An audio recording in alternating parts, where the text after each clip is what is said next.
I've been a massive fan of Lego and Star Wars since I was very young. There's lightsabers, there's spaceships, there's weird aliens. It was just a privilege to be able to work on the game. It's just a franchise that spans all generations. I'm going to make the jump to light speed.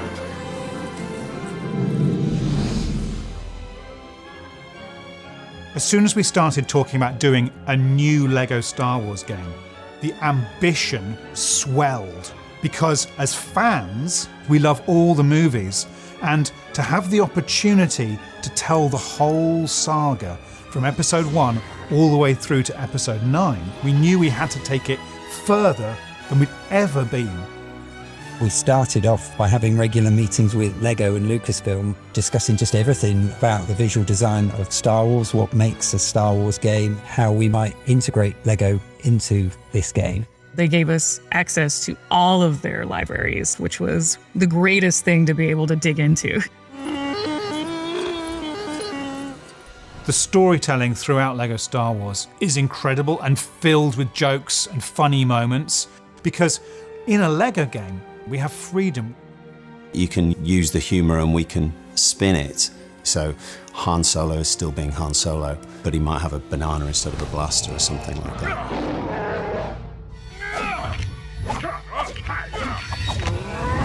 We knew we needed to refresh the game and get something that felt familiar but reinvented. The systems, the frameworks we put in place to enable us to do that, over like 100 different gameplay mechanics and all the different systems that make up that game. Real-time processing on the voices. So when you pick up a helmet and you put it on, your voice changes to sound like you're a stormtrooper. Well, looks like you've got a stormtrooper problem you should look into. We're putting a lot of emphasis on the lighting and the environments. We have something like 12,000 materials that were generated for the game, 20,000 unique models, and 26,000 textures. If you're a fan of Lego Company's work, you'll be amazed at the resolution and the amazing work that the models team have done. We get to recreate all these iconic designs, literally brick by brick. We built the ships entirely out of Lego bricks. So that's not just the exterior of the ship, that's the interior, so you can land inside these ships and walk around in an environment entirely made out of Lego bricks.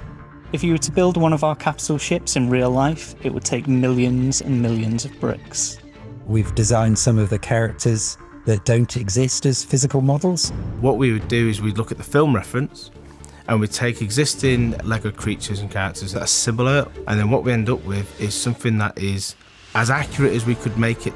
Take the Bantha, for example. So it's just really true to Lego IP, and it's really true to the film IP. We wanted an evolution, I suppose. So what we've done is try to keep what's familiar, but really add something a bit more modern in, a bit more fresher. One of the things we've done in this game is we've gone for a third-person camera.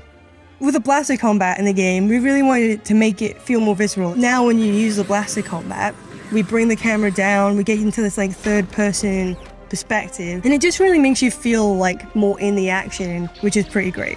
Using the Force is a huge part of the game. The Jedi, the Sith, they all have this Force power where they can literally pick objects off the floor and fling them about. We really took advantage of that Force power that we haven't done in previous games. You can fly into space and there's like just interactions that will happen. Giant ships like a Star Destroyer coming in. You can try and fight it and you can defeat it and you can capture it and take it over.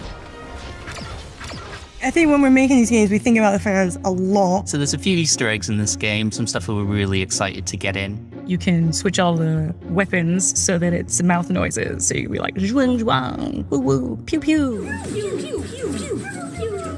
And of course, you might have heard of a little thing called mumble mode. So mumble mode is basically how the old Star Wars games were. We had to rely on animation, expression, and these sort of mumbles that mimicked the speech. It goes. Huh?